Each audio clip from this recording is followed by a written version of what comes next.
Shalom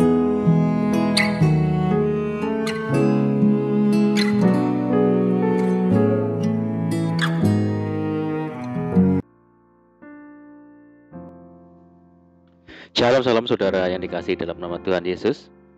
Dimanapun Anda berada, saya menyapa saudara yang ada di Indonesia, dari Sabang sampai Merauke, dari Miangas sampai Pulau Rote, dan saudara yang ada di Malaysia, yang ada di Taiwan, di Kamboja, di Singapura, dan dimanapun saudara berada. Senang berjumpa kembali menjumpai saudara semua. Saya percaya kita semua tetap berada di dalam kasih dan perlindungan Tuhan kita, Yesus Kristus. Selamat datang kembali di channel Pokok Anggur bersama saya, Yosia Krisbianto. Mari saudaraku, sebelum kita bersama-sama merenungkan firman Tuhan, mari terlebih dahulu kita akan bersatu di dalam doa. Bapa di surga, Bapa yang baik, Bapa di dalam nama Tuhan Yesus, kami bersyukur buat segala kebaikan Tuhan. Terima kasih buat penyertaan Tuhan yang sempurna hari ini. Saatnya kami rindu ya Tuhan untuk merenungkan firman-Mu. Ajar kami ya Tuhan untuk dapat mengerti dan memahami segala kehendak Tuhan bagi kami. Mari ya Tuhan, buka rahasia firman-Mu saat ini dan terangi hati kami dengan firman Tuhan. Terima kasih ya Tuhan, ini doa kami hanya di dalam nama Tuhan Yesus Kristus kami berdoa. Amin, puji Tuhan. Baik saudara, kita akan membaca di dalam Mazmur 78 ayat yang ke-32. Sekalipun demikian, mereka masih saja berbuat dosa dan tidak percaya kepada perbuatan-perbuatannya yang ajaib. Puji Tuhan. Saudaraku, kondisi dan situasi yang terjadi di sekitar atau segala sesuatu yang tampak secara kasat mata seringkali mempengaruhi sikap hati kita, terlebih-lebih bagi orang Kristen yang masih belum dewasa rohaninya. Firman Tuhan yang belum berakar kuat akan membuat iman mereka langsung drop begitu angin atau badai datang menerpa. Semangat dalam mengiring Tuhan menyurut. Keraguan dan kebimbangan melanda hidup mereka. Keadaan ini tidak jauh berbeda dengan perjalanan iman bangsa Israel di masa lampau yang seringkali mengalami jatuh bangun dalam pengiringannya kepada Tuhan. Jika suasana enak dan menyenangkan, mereka bisa memuji-muji Tuhan, yaitu pada saat mereka mengalami pertolongan dan mujizat dari Tuhan. Seperti pada saat melihat dengan mata kepala sendiri bagaimana Tuhan membelah Laut Teberau, sehingga mereka dapat berjalan di tengah lautan seperti berjalan di atas tanah kering. Mereka bermazmur bagi Tuhan dan memuliakan namanya. Namun begitu diperhadapkan dengan situasi sulit, kesukaran dan tantangan yang berat, dengan secepat kilat, sikap hati mereka berubah 180 derajat. Mereka bersikap menggerutu, mengeluh, mengomel, bersungut-sungut, marah kepada pemimpin dan marah kepada Tuhan. Tertulis, berapa kali mereka memberontak terhadap Dia di padang gurun dan menyusahkan hatinya di padang belantara. Mereka tidak ingat kepada kekuasaannya, kepada hari Ia membebaskan mereka daripada lawan, ketika Ia mengadakan tanda-tanda di Mesir dan mujizat-mujizat di padang Zoan. Mereka benar-benar telah melukai dan menyakiti hati Tuhan, saudara. Begitulah keadaannya bila firman Tuhan tidak berakar kuat di dalam hidup seseorang. Saudaraku, sebagai orang percaya, kita diingatkan bahwa hidup kita ini adalah hidup karena percaya, bukan karena melihat. Jika mata kita hanya melihat pada besarnya masalah, besarnya pergumulan, maka kita akan mudah sekali lemah dan jatuh. Dan sebaliknya, jika firman Tuhan berakar kuat di dalam kita, kita akan mampu berjalan dengan mata iman dan pandangan kita terarah kepada Tuhan yang adalah Yehovah Gibor, Tuhan yang perkasa.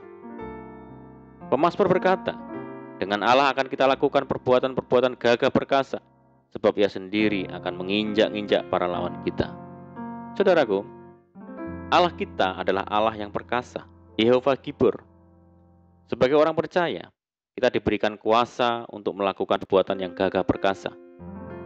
Mendengar kata gagah perkasa, setiap orang pasti memiliki pendapat yang berbeda-beda. Ada yang berpendapat gagah perkasa identik dengan sosok laki-laki atau pria yang memiliki badan tegap dan berotot.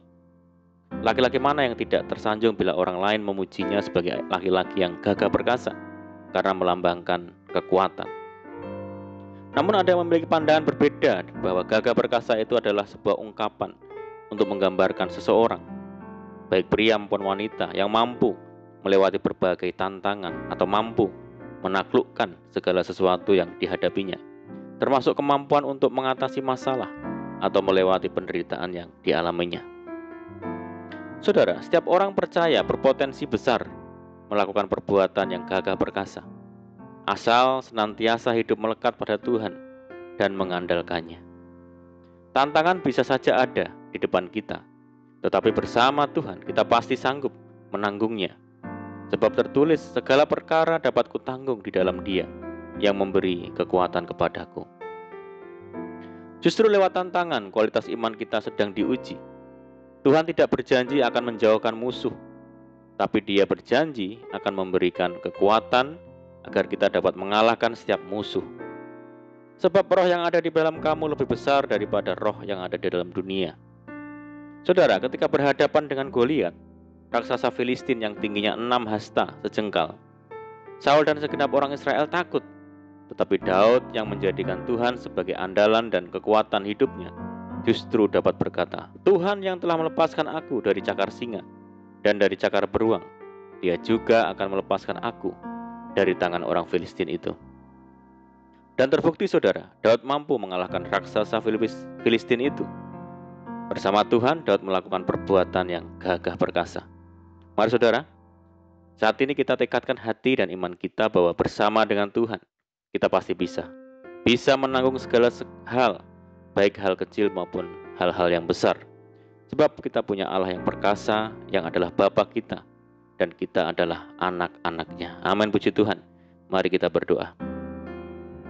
Bapa di surga, Bapa yang baik, Bapa di dalam nama Tuhan Yesus, terima kasih buat firman-Mu ya Tuhan. Kami percaya Tuhan, bersama Tuhan kami sanggup menanggung segala perkara, sebab Engkaulah Allah yang perkasa. Ajar kami ya Tuhan, anak-anak-Mu untuk sanggup melakukan perbuatan gagah perkasa bersama dengan Tuhan.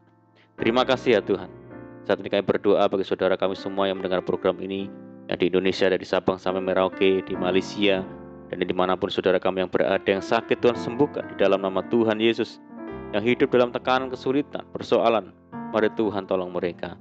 Berkati dan pulihkan hidup mereka. Buka jalan di dalam nama Tuhan Yesus.